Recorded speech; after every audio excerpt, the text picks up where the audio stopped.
Tout ça la musique pas c'est pelisaka ba fanatique na ye. Donc au-delà ma ba vie tout ça vie mutaro cliquer azana tala muso ko tala internet te mais ataleki na nzela yo ki yango zo beta. À se comprendre. Donc voilà, donc c'est-à-dire ça que ba sepela na ngode. Voilà. Bon na sala ngo kaka pona regarder fierté. Na boyi to kabola fierté na batu mususu. Moni mutu mususu roya bando le kina wando le belona ndenga mabe. Moni yango bona boy voilà. Mais ngaso na zuango na pesi honneur. Pour na tour na ye pe ezaka réciproque na tour na ye pour ye a ba edika e bongo ye pe yango biso tozo edika me bongo. Donc c'est-à-dire ye a respecter grand pote Gagbada. Donc ba mune no so bolu ya malamu apesa référence pa Koffi Olomide. Grand pote Gagbada la kisanga boy. Grand pote Gagbada la kisanga to kotane ba legal. Grand pote Gagbada boy na eza témoignage moko bien omoni na vie soki ozo manke mikolo baleki mpe bakomanke comme ya mankaka mikolo te azalaka bien na bato atambolaka bien na tour na ye apesi modo omonake biso toza sensé surtout biso toza na ekolo oyo toza baleki na ye oyo atikela.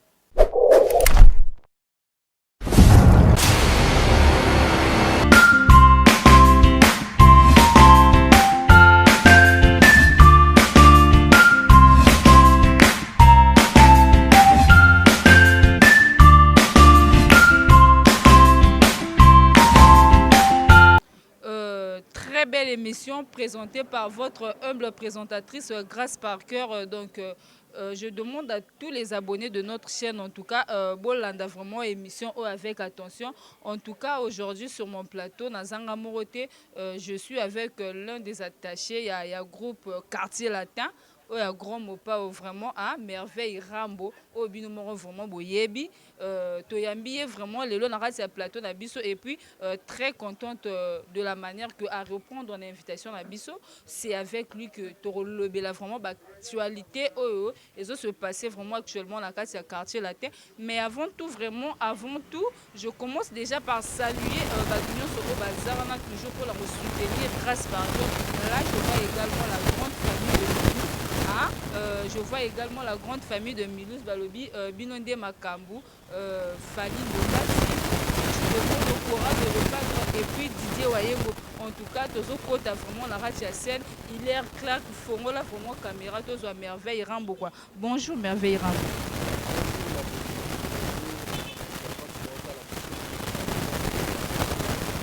En tout cas, merci beaucoup. Nandemo répondre à l'invitation à Bissou, en tout cas, malgré confinement. Comment déjà se passe le confinement dans le cadre de groupe et quartier latin? Confinement, oui, mais les grands n'ont pas au travail. Toujours à la maison.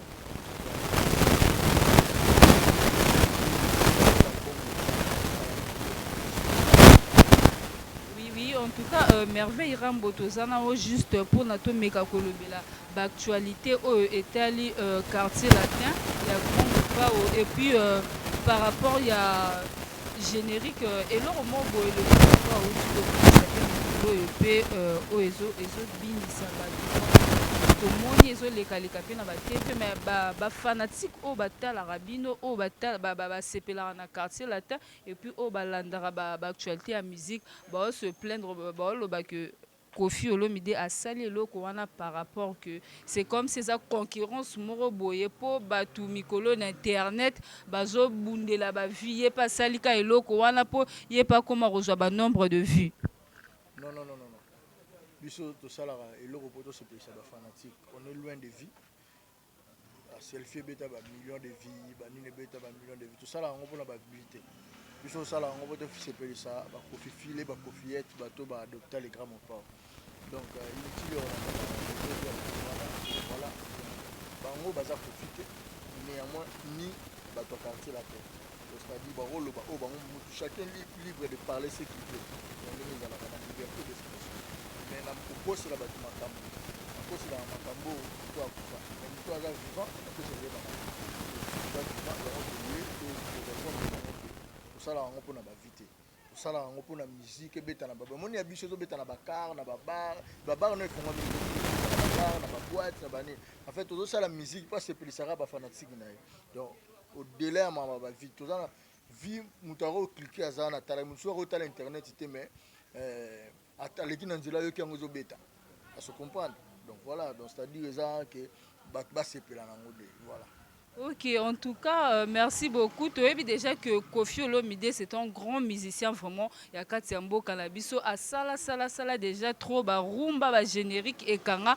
En tout cas, pour la musique congolaise, il n'a plus vraiment rien à prouver. Mende, Kofi Olomide, vraiment, avant d'arrêter, on a vraiment fierté, vraiment, il y a pas vraiment, vraiment, fallu pour parler pour vendre, n'a pas fallu pour ça, les salles qui n'ont Ça la veut dire. Ça la veut dire. What's bana bazoi voilà ça la super bien les gars mon corps dans la qualité là dans musicien tout le monde là dans une sang un peu de quoi de la fière des fière la fabrica de la fière na bango donc ba jeune talent za muto a pour pouvoir ka jeunesse jeunesse congolaise musicale et que la musique voilà za muto moko alinaresheka bato bien sûr, merveille Rambo jusqu'à présent, ozoloba bien, ozo reprendre mais tandis que tout le monde a mingi batu na banda kuso bavandi balinga ko critiquer Kofi ko ignorer na genre que ya za mutu moko boye alinga te ba musicien ba mata ya linga kaka ke soka salino loro mobo na suka fini yo. Je sais pas yo moko non le roi oza vraiment molobeli ya quartier la tête. Est-ce que makambo wana yo tango yo kango, qu'est-ce que tu te dis vraiment au fond de toi? Si je me dis ce sont des mensonges comme on dit, excusez-moi, ils ont le kuta, ben quoi venir bafouiller autre temps il y a un combo ya mon quoi quand peut te faire les poupa. Donc il y a un combo ya 2 1900 balume. Avant beta ba yopé ba nini ba succès bana ba elenge ambongo. Donc c'est-à-dire les gars mo pas za mutonda fongolela ba tu piste ya récite. Est-ce que comprendre? Donc a fongolela ba tu piste ya récite. Déjà ba jaloux. Mon ba tu ba jaloux na mutu. Bato bana jaloux na mutu. Mo so ça mamuna bien. Mutu faut za kana ba jaloux. De ba luka ba déformer ba changer en forme. Il transforme le mal en bien. Mon bateau sur Bangwan, transformer le mal en bien. Tandis que les grands mots transforment le bien en mal. Parce que les grands mots transforment le mal en bien. Et le regard m'a fait. Bien en mal. Et le regard m'a bien. Alors ça, on a promouvoir artiste. On va commission. Sur le profil Olomide, azwaka mabe a commission alongoli mabe wana po ekoizala malamu mabe existe te tu vois donc voilà bien etikala bien donc Kofi alingaka te malamu dominer plutôt mabe dominer donc bolamu malamu faut dominer donc c'est à dire aza muto aidaka ba artiste apesa bango ba coup de pouce pour évoluer donc c'est ça. En fait, une chanson que Kofi Olomide a outi kosalaka na moment ya Covid a yembeli moment coronavirus mais na kati ya nzembo wana eza vraiment na ba message oyo eza vraiment fort ata oza chrétien quelquefois eza vraiment touché mais message wana Kofi Olomide a lancé na kati ya nzembo wana tomonaka c'est comme si on dirait alingaka bapaster te ou bien azalaka na baréunion oyo asalaka pa bapaster ya mboka na biso si on peut le dire. Alingaka bapaster ya mboka na biso alingaka nde basalelaka nzambe na bosolo alingaka lokuta te preuve ane un des pasteurs alingaki alobiki bango moko bakosa bacongolais fo basenga pardon un des pasteurs surtout tangi comme vous pouvez na biso de nulesi donc ça dit so pasteur il m'a confessé boni Kofi Olomide moto atalaka mona on a biso place à mabe longola pour aluka bolamu ciao donc ça dit ba pasteur baza batu oui ba homme de Dieu on a beaucoup de respect avec eux envers eux comme on dit mais baza et puis les pères mabe baza ya besiko ya moyimi quand on dit moyimi on a yé ba ji mais on doit interpréter ça peut être ngam donc ça dit na bango bazoboma nzoto ateka mo eloko nde mobo azosemi donc c'est-à-dire moni esalaka pasi omo obefléchir na babiloko wana c'est-à-dire elingi elakisaka bapaster ebele baza ya mabe c'est-à-dire kosalbarate mpona mama wana oyo azosemi aliaki na mwa ntango asungi asali cope azwi $1000 alongo $100 e lobi mama mwana na beli singi ba opéré na maboko za na $200 babi fi ko za $50 ezozanga kaka $50 te ba passer a boye oyaka tosambela ngala mona déjà basambeli mpe mutu akufi likolo $50 mutu akufi mais ya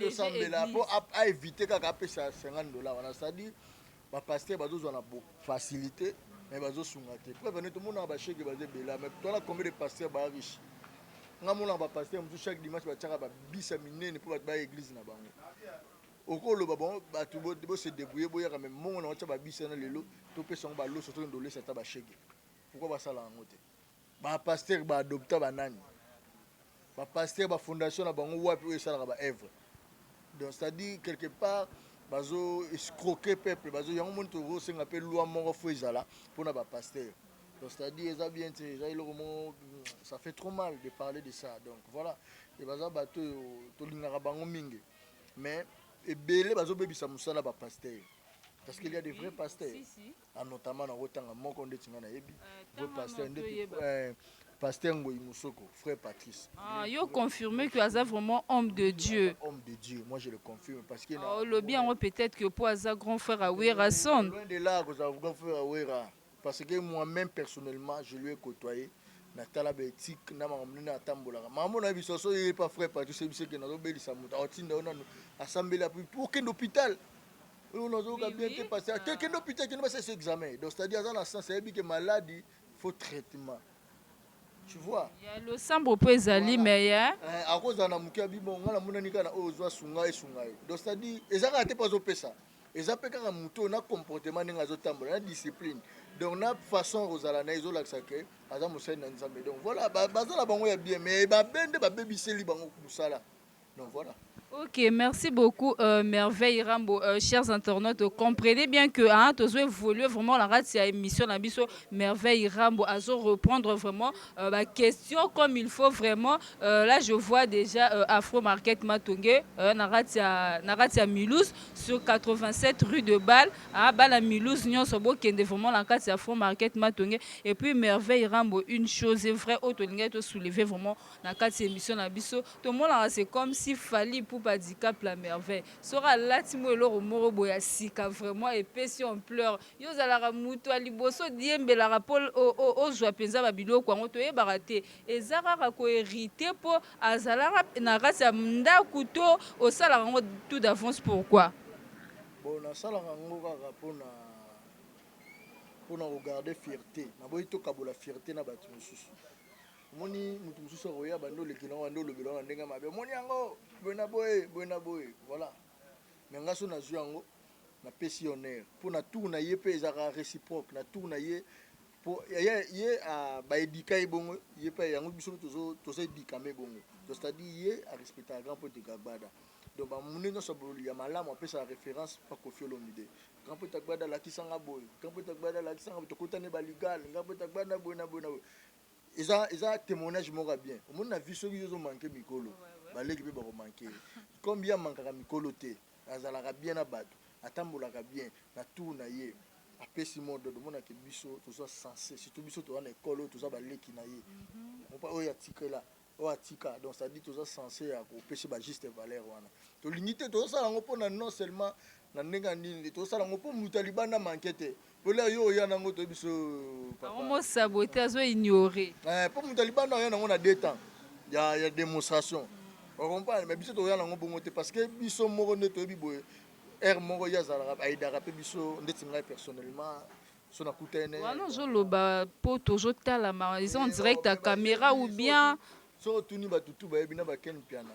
Nga ya banga na ndako petit na ye. Ah ça donc c'est à dire ils ont valeur donc voilà.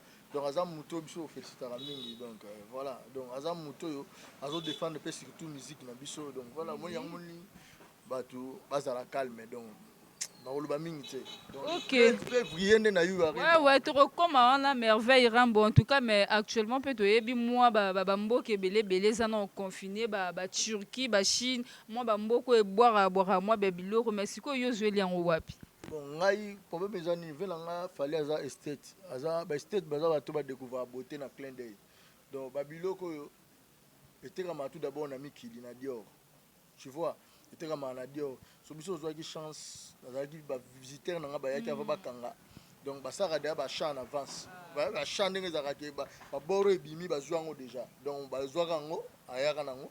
Donc voilà, ve na nga tali ve na nga pese aza moto oyo ye aza lokola grand poeta gbada, moni grand poeta gbada azwaka asalaka eloko ya ye moko, donc guide ye mpe azwaka ana betike wana, donc eloko moko bato baotyaka te ye azwa pression mpe valeur. Donc voilà, ye azwa po parce que bato tout a raisonné ata lipapa Dior, donc voilà, donc ye asali yango bongo, donc eza kaka ke ndenge ye alanda le grand mopao ndenge, donc voilà na sens wana.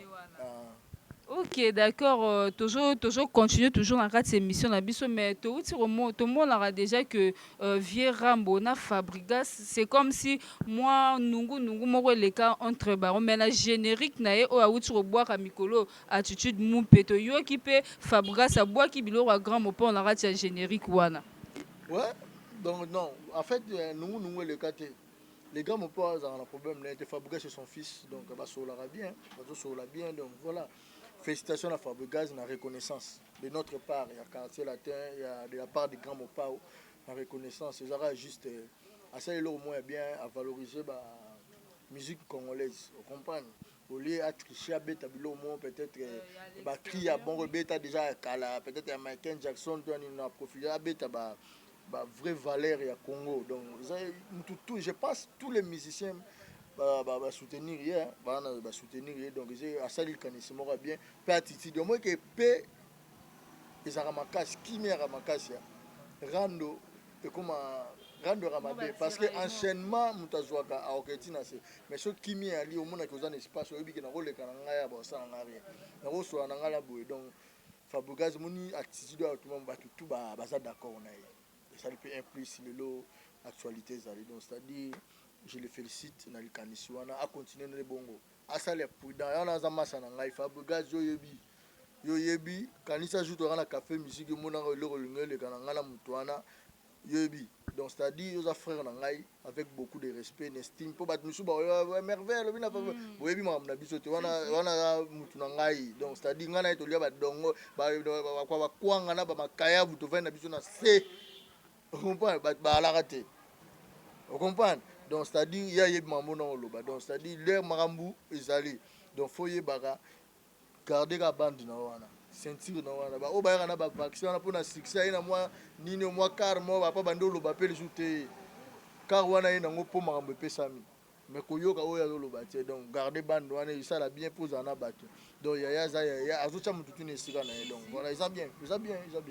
Donc pour Nabino vraiment Eza et Laura Sali Eza Malam, c'est aussi valoriser la musique congolaise, donc fanatique en tout cas botika quoi interpréter et Laura wana mabe Fabregas comment on peut dire azo rendre cas hommage de son vivant na ba vieux naé, donc à Congo libilo nyonso.